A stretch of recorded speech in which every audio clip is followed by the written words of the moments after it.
This is the Microsoft Cloud Show, episode 64. Today, CJ and I are going to do a cloud news and notes, and then we're going to do a geek out on Node.js, recorded live January 14th, 2015. Welcome to the Microsoft Cloud Show, the only place to stay up to date on everything going on in the Microsoft Cloud world, including Windows Azure, Office 365, SharePoint, Exchange, Lync, and related technologies. Just the information, no marketing, no BS. I'm Andrew Connell. And I'm Chris Johnson. And we're just two dudes telling you how we see it. Here we go again. How are you doing today, CJ? I'm great, thank you. How about you? I'm doing really good. Nice. We've got an interesting show today, a little bit different than we've normally done. So why don't we just start to kind of dive right into it? How's that sound? That sounds excellent. Awesome. So let's do a little bit of news and notes first. And then we're going to do our first quote-unquote geek out, where we're going to talk about something that really has nothing to do with, I guess, the podcast topic per se, but it has some developers on the that listen to us may be interested in it.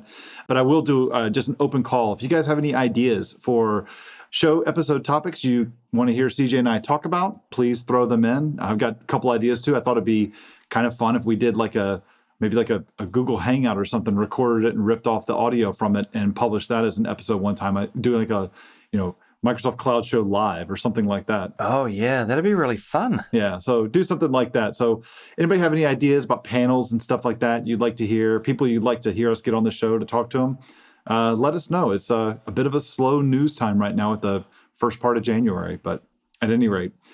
All right, so let's go ahead and I'll dive in. First, I do want to just say one quick thing is that I'm doing a workflow seminar, a 2-day seminar in a couple weeks towards the end of January with Critical Path Training. I believe it's actually going to be Thursday and Friday, January the 28th and 29th. It's in Jacksonville, Florida, but it's also going to be available online, and it's just going to be a workflow ramp up. So if you're interested, I'll put a link in the show notes to where you can learn some more about it. And great place to come ask questions and also get ramped up on SharePoint 2013 and Office 365 workflow. Okay, so bit of news here. I've got two things, you've got two things, and we'll dive in. So first, the one thing I want to call out here, and I think this is big news, is that everyone go take a look at the OneDrive blog. So it's blog.onedrive.com. So there's been lots of questions in the past about the unification of OneDrive for Business and OneDrive and the synchronization client and all that stuff. There is a blog post that came out in the last few days. I guess I'm not really sure exactly what day it was, but it came out in the last few days. It came out actually on January the 7th. And the title of it is Taking the Next Step in Sync for OneDrive. So this is all about talking about how the synchronization process works. It's by Chris Jones, who's the Corp VP for OneDrive and SharePoint. So definitely it's coming straight from the horse's mouth. You definitely want to take a look at this and find out if you're interested in what the future of sync holds for OneDrive. Yeah, this is obviously a contentious topic for some people who, especially in the OneDrive for Business area, I should say. And so what was interesting about this post is he talks about kind of the convergence that's going on between OneDrive Consumer and OneDrive for Business and the sync engines behind the scenes. So if you're interested in that stuff, it's definitely worth a read. Yeah, absolutely.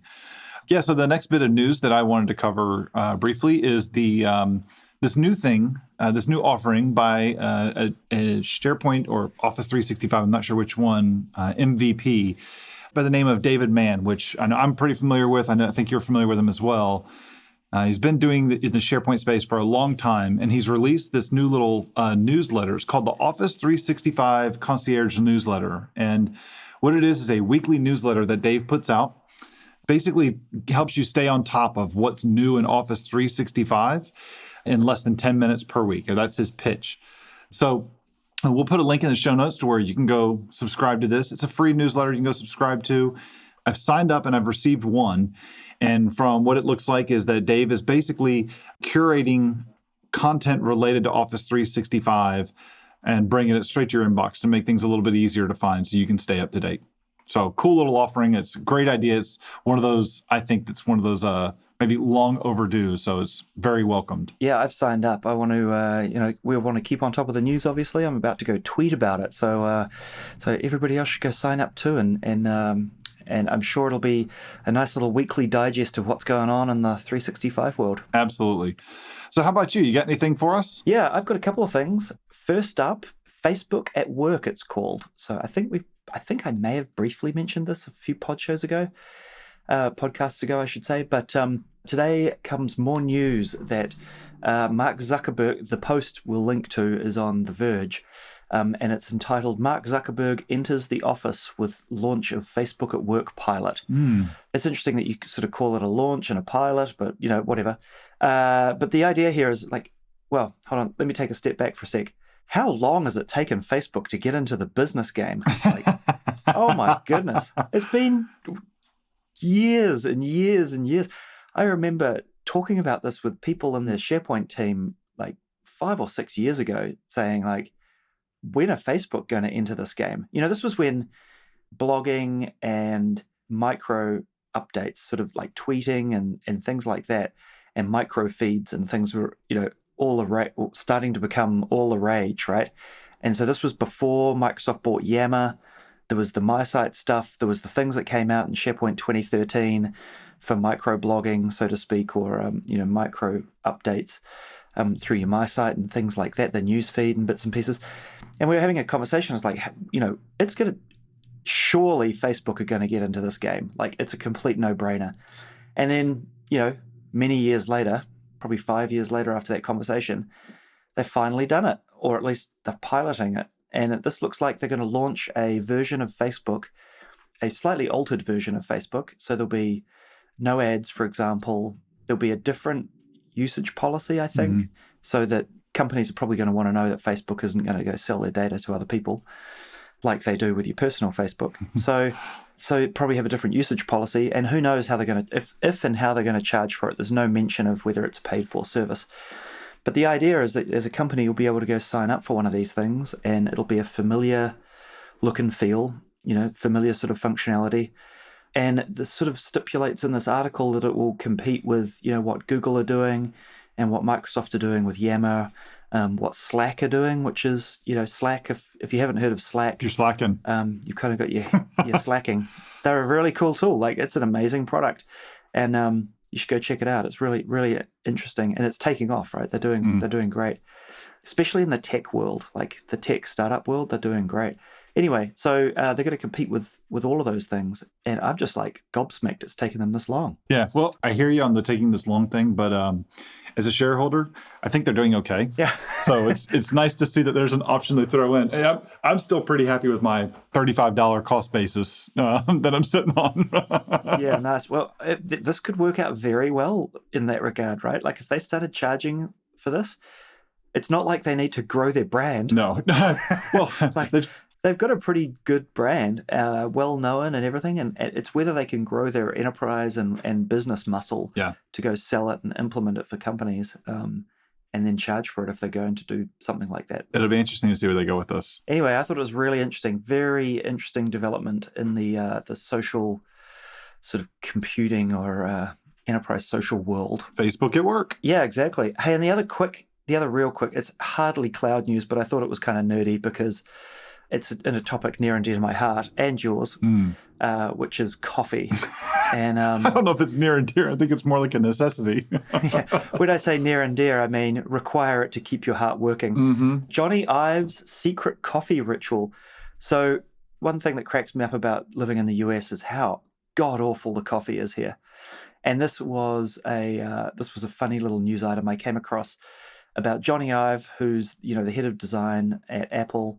Or I don't actually know what his official title is these days. Anyway, he's the dude that invents all of the good-looking stuff, or his team. And they've got the secret design studio at Apple.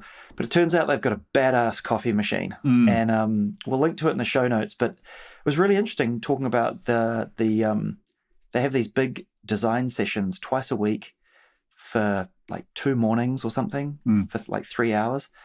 And they basically just get caffeinated up to the eyeballs and then come up with all this cool stuff. And it was really interesting. They talk about the ritual of, like, it's all manual. It's not like push a button and brown goo comes out. It's like proper coffee and all this. Anyway, I just thought it was fascinating. Like, tech world, we're all, a lot of us are into coffee and stuff. And I just thought it was interesting that they use it to help lubricate their brainstorming sessions. Yeah, that's cool. It's funny you say that, how bad the coffee is in the U.S. as a Native American. Well, that actually that didn't come out right, but I'm not really sure how else to say it. As originally, and whatever, I'm American, and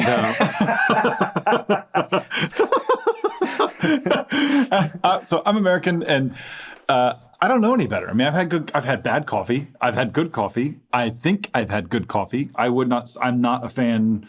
While I drink it, I'm not a big fan of Starbucks. I'm more of a fan of Dunkin' just for the smoothness, but I value a good cup of coffee. I am going to say I am very interested to try the flat white at that's new at Starbucks. Oh, don't get your hopes up. It's from Starbucks. Well, I'm just a weird coffee snob though as well.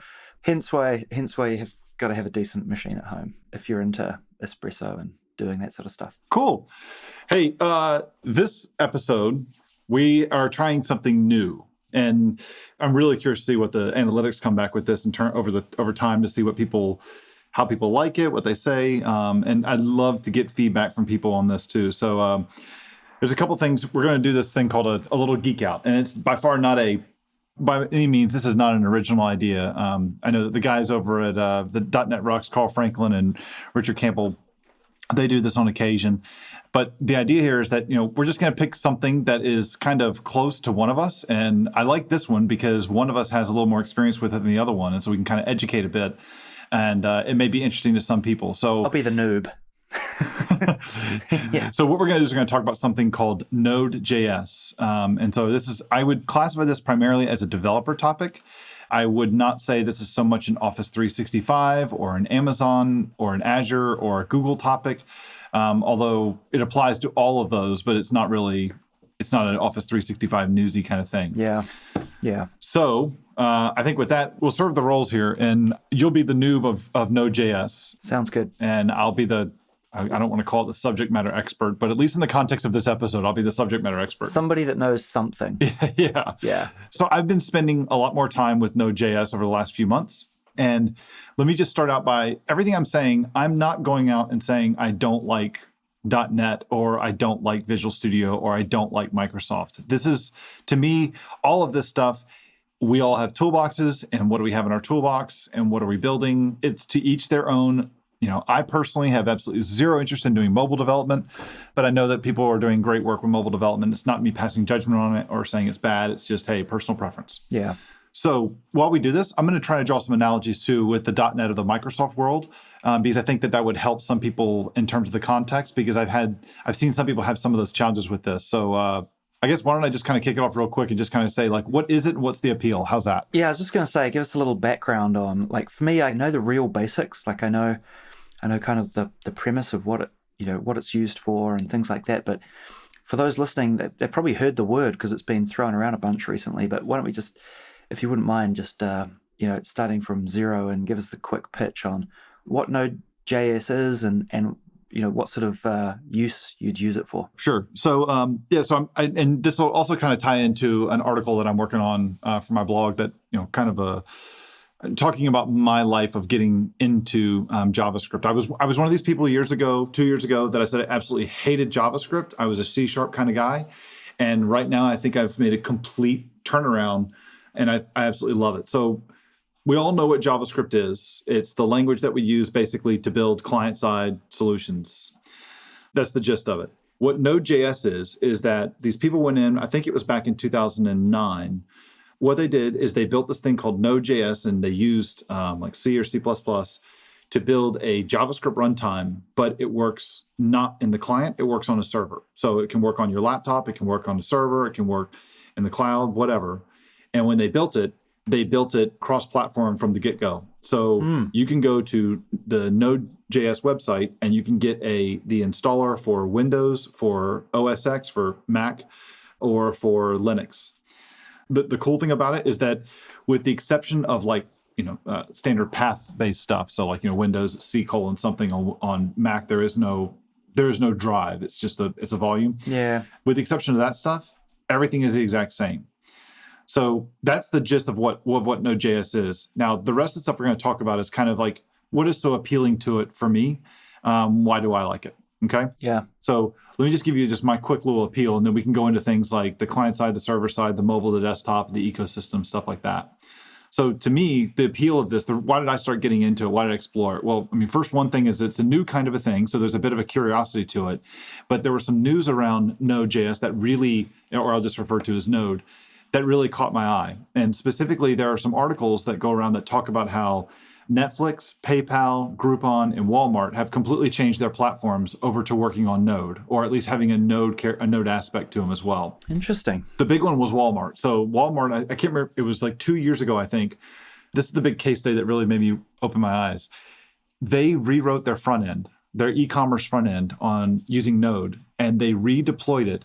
How's this for a go live on Black Friday, the day after Thanksgiving in the US? Oh, that's you're asking for punishing, surely. That is a development manager rolling out some stones, right? Yeah. So when they did that, and I can't remember the exact numbers, but essentially the performance of their servers fell by like 30%, meaning that did not have to work nearly as hard to achieve the same thing using Node. Yeah, I see.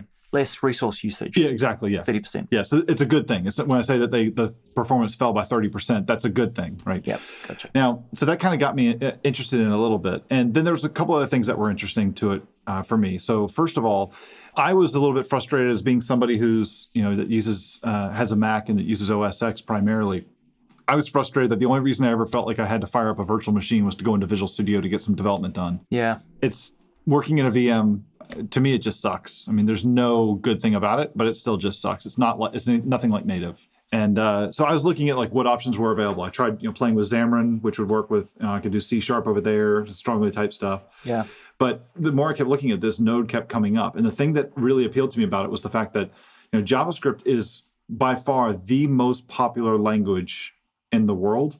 And the reason for this is because there are more JavaScript compilers or runtimes on devices than any other runtime or device. For example, .NET is not on every single device that's out there.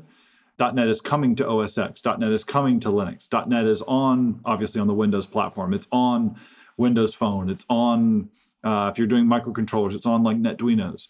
But .NET is not everywhere. But the thing with JavaScript, it's on every single phone. It's on every single device that's out there. It's embedded set-top devices and stuff like that. So I get that the language itself is really common, right? That a lot of people know JavaScript. They're writing a lot of it today for client-side rendering and stuff, and therefore being able to reuse those client-side skills to build back-end code. Like, I totally understand the language, syntax stuff and all those sorts of things. But at the end of the day, whether it's C# or JavaScript, it has to get compiled down to something, right? Mm-hmm. And so then it's not whether the backend runs JavaScript, it's whether the backend runs the runtime that will run whatever that thing is compiled down to. Right. And so whether that's like IIS for .NET or Azure for .NET stuff, or whatever this compiles down to, like what actually runs the thing? So when I go build a Node.js backend application and I hit compile or whatever the command line is or whatever, then what does it get compiled down to? And then what runs that thing? I can't tell you exactly what it gets compiled down to, but the way that I look at it is that Node.js is like the .NET framework. Gotcha. And there are, just like Microsoft is working now to make .NET be cross-platform, it started out that way. Yeah. So I can go download these different installs. Like I would download like the .NET framework for 32 or 64-bit. I can go download the Node install for Windows, Mac, or Linux. But what they've also done is that for some devices, like I have a Raspberry Pi little microcontroller, there is no download and install for the Raspberry Pi, but I can go get the source and run a command, and it will compile the Node.js source, the latest source. It'll compile it using for ARM to run on my Raspberry, so that I can run JavaScript server side on the Raspberry Pi. That's the part that I think that when you look at .NET and Node, when I compare the two, .NET is going in the direct, like the stuff that we had at the Connect event a couple of weeks ago when they talked about open sourcing it and going to cross-platform. It seems like they're going in the direction of where Node is today. Does that make sense? Yeah. No, I was just trying to get at, like, I get the syntax benefits of like why you'd want to write in JavaScript versus another language, and all of that. Like code reuse obviously is going to be a huge benefit there, and skills reuse is going to be a huge benefit. But sort of like, does it offer any big sort of upsides on the back end of like running these apps? So the big thing that I see, which is a little bit different in how, like say, .NET works, is that, and I'm not going to get like super technical in this stuff. I'm just going to keep it somewhat simple. But I think that with .NET originally came out in the early 2000s, like 2001, ASP.NET, all that stuff came out. And then the big change that we had after that was master pages. And then after that, it was all MVC. But really fundamentally, .NET was not built as a web-based or client over HTTP-based framework. That's at its core, it really wasn't designed to do that right at the very beginning. Node, on the other hand, does feel very much like it does do that. So everything in Node is just like how like recently we've seen .NET make moves towards being more like async. So we have those async and await keywords and such. Yeah, dealing with threading and interrupts and all that. Yeah, so we see a lot more of that with, we see that as like a fundamental piece to Node. So everything in Node is all asynchronous. It's all single threaded, it's all asynchronous. And so there's effectively this thing called like an event loop. If you do anything with like Angular and you're familiar with the digest cycle, it's a similar concept to where Node just runs through an event loop and then it comes back around and it runs through it again. And when it finds something that's inside of a response of something it called before, like write to a file, it does that asynchronously. And when it's done writing to a file, it publishes an event back over to the event loop, which Node picks up the next time around. I see. So it's kind of like the old for all the old timers, like the message pumps and all that stuff. Yep. Gotcha. So I guess in this regard, right, C#, like to your point, at its very core originally wasn't built to make multi-threaded and interrupt-driven programming really simple, right? And that's where async and await came from, was trying to make the programming paradigm of how do you deal with multi-threaded apps easier to program. Yeah. And what you're saying is like, because it's JavaScript at its core, that was just a given sort of line in the sand when the thing was designed, and they haven't had to sort of bootstrap that into the language afterwards. Exactly, yeah, pretty much so. And not saying, again, we're not saying that .NET can't get there and they're gonna have to come up with something brand new to do this. Yeah, but it started from there. Yeah, it started from there. Yeah, gotcha. Yeah, so that's kind of the appeal for it, is that that's one of the appeals to it, is that JavaScript is everywhere. So the stuff that you can write, I mean, all my pet projects I'm working on now, plus some of the other stuff I'm doing for customers. When I need to go through and build out, like the equivalent of when I would go through and build out a web API for MVC, ASP.NET MVC, I'm really surprised at how fast I can do it with Node compared to how fast I can do it with .NET.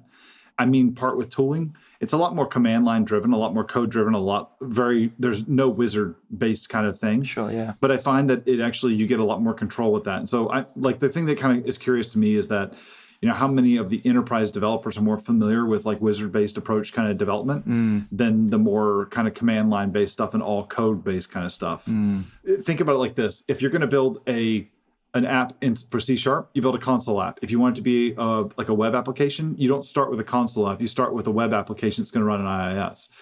With Node, you start with a JavaScript file. Think of that as like your console app. But if you want to make that a web application, then you need to get a quote unquote a Node web server that's going to work inside Node. And so the first thing you do is you take that JavaScript file, you go grab a package called Express. Express is a Node, I would think the most popular web server out there for Node. You create an HP server, you define the port, and just say, now listen for the request coming in. And then you say, here's a whole list of all the URLs I'm looking for and what happens when I get those URLs. Yeah, I see. Then there's things like MVC frameworks that you can use, like Sails or Vash or EJS or something. There's different templating formats that you can use to where now you start to feel like you're doing just like ASP.NET MVC, you're doing inside Node. And it's really quick to get that going. Gotcha. So you can, like, as an example, you can take one of these. If you're building a website, for example, you can take one of these things and run it off in Azure today, right? It's like you compile your thing down, you do the bits that you need, and then you can go run it in a variety of different places. So I guess obviously there's the dev tools to run it locally. What about like running it on premises, like on Windows, or obviously in Azure or AWS or all the different cloud options? What are some of the things that you've tried around, playing with where it's hosted and how it runs for customers? And I think it's easiest if you kind of draw analogies to it. So let's look at ASP.NET. Let's say if I want to go through and stand up an ASP.NET website, what do you need? You need to go download the .NET framework and install it, right? It's on Windows servers. It's kind of like a given that you already have that. Yep. And then if you're going to do a website, you need IIS. That's going to be your web server. And then so you build your website using ASP.NET. It runs in .NET. .NET extends IIS. IIS is going to serve everything up. So on the Node side, what do I need to get that running? On my machine, I just need to install Node, and then from the command line, you just do Node space, name of the JavaScript file, poof, you can have a web server. So it comes with like a little mini web server in the tools. Well, that's the part. It doesn't. If you want it, you go include Express. Very much like, think of Express, you'd get Express just like a NuGet package in .NET. I see. So you just say like, include this, go get this NuGet package, include it in, poof, now I can do a web server. Gotcha. And if you look at the Node.js homepage, they have a little snippet that shows, here's how easy it is to create a web server. You don't even need Express to create the web server. It has an HTTP component and just say, create server, here's the port, now listen. Express makes it easier to serve these things up, like static files and all that stuff. Right. For doing it, if you're going to do this stuff in AWS, you don't really need anything if you're going to run it on top of Linux. But if you're going to do it like in Windows, like with Azure Websites, that's where I host my stuff. When you first deploy it, your code base, what Azure is going to do is it checks to see if you have a web config file to configure IIS. And if you don't, it automatically creates one that effectively just says that's the start point of your project. I see. Generally, it looks for a file called app.js. So it's kind of like the equivalent of like default.aspx. Exactly, or main inside of a console app. Points to where the app starts type thing. Exactly, yeah. I see. So it adds that in there. It's good to go. And then there's another piece that runs, I'll explain what this is in a second, but it runs this thing called npm install to go get any of the dependencies it needs. So, let's say you're a dev, you want to start building these things. What are your tooling options? Well, the cool thing is if you love Visual Studio, there's actually an extension of Visual Studio to add Node.js support to Visual Studio. But you don't need that. You can use anything. So you could use, you could go as I call it a generic dumb editor like Notepad or Notepad++. You can get a little bit more sophisticated. There's a nice editor called Sublime Text. I use an editor from a company called JetBrains, the people who make the ReSharper extension. And I use their IDE called WebStorm, it's basically an IDE that is designed just for doing JavaScript development. Yeah, I've heard people use that a bunch. Yeah, I love it. It's great. It's blazing fast, too. And it's got a good memory footprint. Nice. So you go build one of these things, you go deploy it locally, you can run it on-prem if you want, you can run it off in the cloud and things. What's a reason why a company would choose, say, doing it in Node versus PHP versus .NET, right? For those that are listening that want to know, like, hey, I want to go learn this thing, but like, how do I go sell it to the boss that this is something we should really be investing in? So here's one of the things that I really like about it. I don't think the Node people make enough noise about this because this to me is a really important thing. Again, let's do an analogy here, a comparison. If I'm doing an ASP.NET website, I've got a server component, I've got a client-side component. So what tools am I going to use? I've got Visual Studio. Okay, what am I going to write my unit tests in? Well, I'm going to write them some sort of a test harness and test suite. I'm going to do it in Visual Studio to test all of my routes and all of my API and all the server-side code. But let's just say I'm doing some client-side stuff too. How do I go through and test the client-side? I use a totally different harness and everything to go through and do all that stuff for testing the client-side stuff. If I'm doing it with JavaScript, if I'm doing like with the Angular thing, I'm going to use their own different kinds of things to test the Angular application or to test the client side. Then I'm doing server side.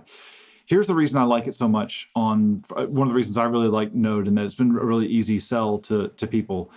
Everything is JavaScript. And when I say everything, I mean everything is JavaScript. So if I'm doing something server side and I want to write my unit tests, there's a couple different test frameworks that I would look at getting. There's one called like Jasmine. There's one called Mocha.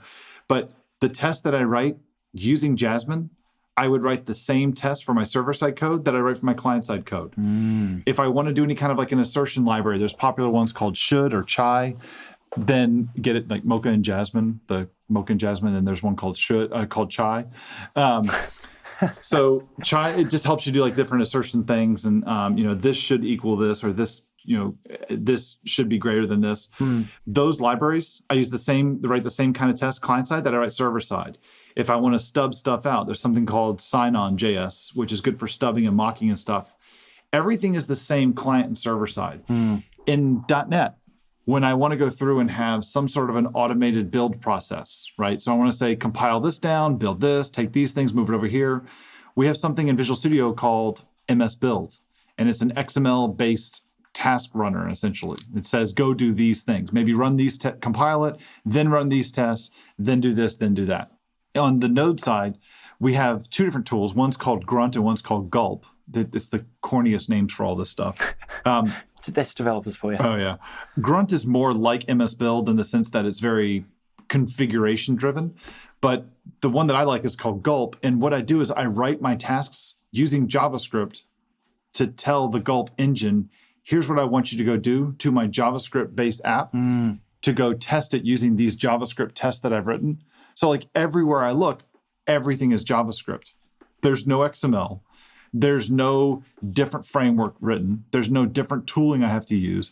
Everything works the same. If I find a package, like we've got packages for like, say, on .NET, you've got a thing called NuGet, and you go get a NuGet package for the Office 365 APIs. I needed a package to do something in Node. And the same package that I was using to do, I think it was crypto, to go through and like to create like a cryptographic string. The package that I go get for Node, I use a thing called Node Package Manager. It's short as NPM. But I define, I say, I'm looking for this package, and I could use the crypto package client side or server side, and I write the same JavaScript to make it work. That's one of the appeals to it. It's like there's this, it's kind of a mix. Everything you do works the same client side that works server side. And then I know I'm going off on a little bit of a tangent here too, but one of the things that's so cool about this whole thing is that everything about this entire ecosystem is absolutely exploding. And it's exploding in the sense that it's not just the Node guys that are taking advantage of this stuff. These two tools that I mentioned, Grunt and Gulp, they're task runners. Visual Studio is now adding support and has an extension for Visual Studio 2013, and it'll be native in Visual Studio 2015 for doing Grunt and Gulp-based tasks. So if I want to go through and I want to create a project in WebStorm and everything is done, I have my test run this way. Let's say I want to do code quality tests using different tools, like in .NET, you've got FXCop and StyleCop. Yeah. JavaScript, we got things called JS Hint. I got something called JSCS. JS Hint is more like, are you doing the right things with your JavaScript? JSCS is more like StyleCop in the sense that it says I can run through and I make sure that your curly brackets are on a new line or they follow the if statement or something like that. Yeah, gotcha. So that's the cool thing is like, to me, it's everything that you're doing. You're not doing these like technology context switches in your project.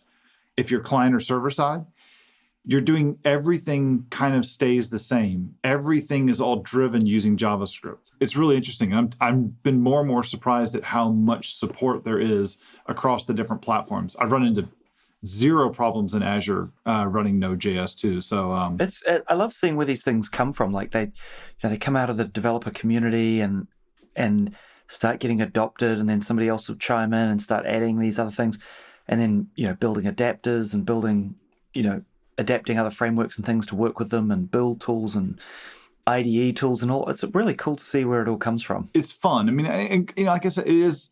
This is not. I'm not saying that I'm done with .NET or anything like that. By any means, I'm not saying that. I like this. It's something new. It's fun. It's you get productive with it. I saw something cool about this too just recently. This may interest you. So when you want to build like a desktop app, you would go through and probably use like WPF to do a desktop app today, right? Oh no, go old school, man. WinForms. Oh, you're gonna go Windows Forms? Okay, gotcha. Oh yeah, totally, all the way. So get this, somebody has gone out and what they've done is they've created something called Node WebKit. So essentially, let's say I build a web application, and let's say it's running, I used Angular to do it. I don't have to, but let's just say I used Angular. And you have these for Windows, for OS X, and for, I think, Ubuntu. But Node WebKit basically says, I'll take your Node application, your Node web application that you've created, and I will use the WebKit, which is basically the thing that runs Chrome. And there's a whole packaging model that I can put everything together. Basically, I'd run this executable, I point it to the source of the things in the project, and poof, I'm given a package that then you can run on Windows or on OS X. And now I have what looks and feels like a native client. Very much like how you use Cordova or use Xamarin to go through and to build multi-device apps. They're not native, but they're multi-device. Yeah. Same thing. It's got hooks for like the application menus. It's got hooks for notifications. Wow. It's wicked. It's wicked cool. That's pretty cool. So it's kind of like running a little web app in a window. Yeah, it is. Yeah. And to your end users, so I took one of my Angular apps that really didn't have any had nothing it dealt with on the file system, no storage and cookies or any of that kind of stuff. And holy crap, man, the damn thing just worked. And next thing, I added a couple little menus and stuff, and poof, my web app was now running as a client app. That's cool. That it used services out on the internet, but I was like, God, that was... So in that case, you've got your JavaScript running, your client-side JavaScript doing all the rendering and stuff running sort of in a pseudo like windowed browser. Yep.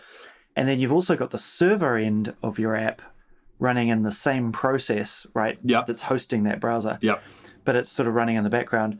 And so then you've got your client-side JavaScript talking to your client-side backend, for want of a better word, right? Yep. Then off into the talking to internet services. Yep. That's pretty slick. It's very much like Cordova, right? Because Cordova, you write basically a web app with JavaScript. You write that and it wraps that up into like an embedded browser and then runs that native on an iPhone, an Android device, whatever. This works the exact same way. It's essentially Node WebKit to me is Cordova, but it's for the desktop / laptop. Yeah, gotcha. It's a cool place to play in. I mean, it's fun. I have a new little thing that I'm building out, new application I'm building out, and this is one that I'm using Node for everything. So there's, a lot of people hate Node. I'm going through and using TypeScript. TypeScript works great inside of it for all typing and everything. It's got a whole type definition for all the Node libraries and globals. So yeah, it's fun. Definitely fun. Oh, nice. Thanks for the intro to Node. Absolutely. That's a fire hose. I could go on forever about it, but I'm not going to. Hey, one last thing before we wrap up. We've got an iTunes review. Woohoo! I've been picking through the iTunes database and getting reviews from different countries. This one comes from Germany and was left a couple of days ago or a day ago. It says, good infotainment about cloud and other tech topics by Christian, I think it's Dyke. D-Y-C-K. Oh, okay, yeah. I thought you got your name wrong. It says, great podcast around cloud and other technology. Andrew and Chris are providing a lot of useful information, news, and insights. They are hosting the show in a very entertaining manner, so it never gets boring. Even Chris and Andrew are both developers. They cover a lot of IT pro stuff in it. Everyone who has some interest in cloud topics can have some fun listening by the podcasts while staying up to date. One of the very few podcasts I keep following. Oh, very cool. Thank you very much, Christian. Absolutely. Thank you very much. And tuning in from Germany and listening to our show. Hey, I'm off to Central and South America next week. So I wonder if I'll find any Microsoft Cloud Show listeners on my travels. I'm going to Mexico City and then Sao Paulo later in the week. Hey, if anybody listens to the show and finds CJ, please go up to him and say hi and let him know if you like or dislike the show. Yeah, yeah. I'm down there for the Office Summit event. We've got one in Mexico City next week, and then one in Sao Paulo next week. And so I'm going to both of those, and I'm going to be spending a lot of time in the air. I think getting back from Sao Paulo at the end is going to be like an 18-hour journey for me to get back from Sao Paulo to Seattle. So, oh, man, I'm going to love that. But I'm looking forward to my first visits to both of those places. So although I'm only staying a couple of days in each place, it'll be fun to visit. My brain doesn't work for the distance in the flight going north-south. I'm always like, I think long flights, I always think east-west. Oh, yeah. No, it's a long way south. Because it's like, yeah, you go a long way south, but the time doesn't change all that much. Well, it does to Sao Paulo. From the west coast of the States, it does quite a bit, but it's just a really, really long way south. Right. Hey, so for the F1 fans out there, I really want to go visit Ayrton Senna's grave. So I'm going to go visit Ayrton and probably Interlagos for a quick look at the track. Ooh, you got to take some pictures. Oh, yeah. Yeah. I'd love to see that. It's a cool track. It's been around for a long time. Oh, it's been around forever. Anyway. Cool. Well, hey, man, that was fun. Yeah, thanks again. And I know a bunch more about Node. Let's hope that other people actually get something out of it. And, let us know what you thought. If you didn't like this distraction, if you liked it, please let us know, because we don't get a significant amount of feedback. We love to get feedback on it, but we'll probably have some other ideas for other little geek out things that we can do when we're kind of a slow time. We would definitely want to stay on a regular cadence release schedule for the podcast. And so when we have slow news times, we definitely can jump in with one of these little geek outs. But if you don't like them, then hey, we won't do them. Yeah, exactly. Great to get that. Cool. Well, hey, man, that was fun today. Yep. Thanks again. Absolutely. And I guess we will see everybody next time. Cheers. If you have a question for us, go to microsoftcloudshow.com/questions, where you can submit it as text or record it as a WAV or an MP3 file and provide a link so that we can play your question on the show. Our theme music is an excerpt from Evaporated Eric by Monk Turner, used under Creative Commons. You can subscribe to us in iTunes by searching for The Microsoft Cloud Show or via RSS at microsoftcloudshow.com, where you'll also find a full transcript and show notes of each episode. You can find us on Facebook searching for The Microsoft Cloud Show or on Twitter at MS Cloud Show. Thanks for listening. We'll see you next time.